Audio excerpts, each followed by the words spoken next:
শুভ সকাল বন্ধুরা, সবাই কেমন আছেন? আশা করি সবাই ভালো আছেন। আমরা বেরিয়ে পড়েছি একটু রাসের মেলা দেখব বলে। তো বাড়ি থেকে রেডি হয়ে বেরিয়ে পড়েছি। ক্যানিং থেকে ট্রেন ধরে পিয়ালি স্টেশনে নেমে হাঁটতে হাঁটতে যাচ্ছিলাম। স্টেশনের এপার থেকে পুরো মেলাটা দেখা যাচ্ছে। তো ট্রেন লাইন পার হয়ে যেহেতু ওপারে যেতে হয়, তো এই যে আমরা ট্রেন লাইন পার হয়ে চলে এলাম। এসে প্রথম লাইনে দাঁড়িয়ে পড়লাম ঈশ্বরকে দর্শন করার জন্য। তো চলুন সবাই মিলে দেখুন, ভগবানকে দর্শন করুন।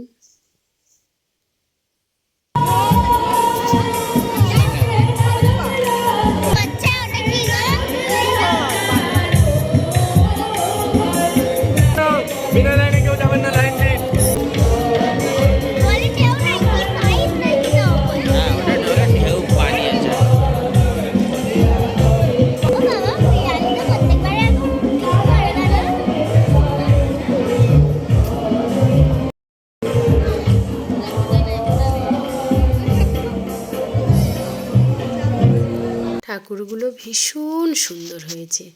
দিদা তিলক দিচ্ছে, একটু করে তিলক পরে ঠাকুরকে দর্শন করে বেরিয়ে এলাম।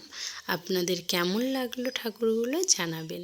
প্যান্ডেলটা আমরা পরে দেখেছি, তাই আপনাদেরকেও পরে দেখালাম। ভীষণ সুন্দর হয়েছে প্যান্ডেলটা, ভীষণ সুন্দর। এবার মেলাতে একটু ঘোরার পালা। আর মেলাতে এসছি, ঘুগনি না খেলে হয় বলুন? একটু ঘুগনিও খেয়ে নিলাম সবাই মিলে। তারপর হালকা একটু কেনাকিনি করলাম। মেয়েরা মেলায় এসে কিছু কিনুক না কিনুক, এক দুটো কানের দুল কিনবেই। যাই হোক, কেনাকিনি কমপ্লিট হয়ে গেল।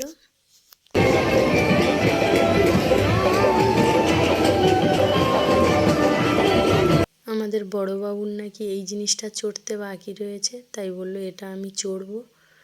তো উঠে পড়েছে, দেখা যাক কেমন লাগে।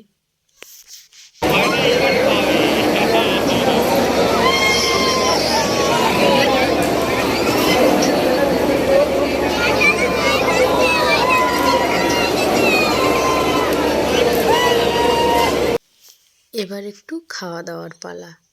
একটা আলু 50 টাকা, এটাকে কি বলে জানি না। তো খেতে খারাপ লাগেনি। প্রথমে একটা নিয়ে ট্রাই করে দেখা হয়েছে, ভালো লেগেছে বলে সবাই মিলে নেওয়া হয়েছে। বেশ ভালোই খেতে, কিন্তু একটা আলু 50 টাকা, শুনেই অবাক। যাই হোক, খাওয়া দাওয়া কমপ্লিট হয়ে গেল। এবার চায়ের পালা। এই যে ভাঁড়গুলো পোড়াচ্ছে, পুড়িয়ে এতে করেই চা বানাচ্ছে। মেয়ে একটা খেলনা নিয়ে নিল। এবার বাড়ি ফেরার পালা। আজকের ব্লগটা এই পর্যন্ত। সবাই ভালো থাকবেন, সুস্থ থাকবেন বন্ধুরা। আবার দেখা হবে পরবর্তী কোনো ব্লগে। সবাইকে অসংখ্য ধন্যবাদ।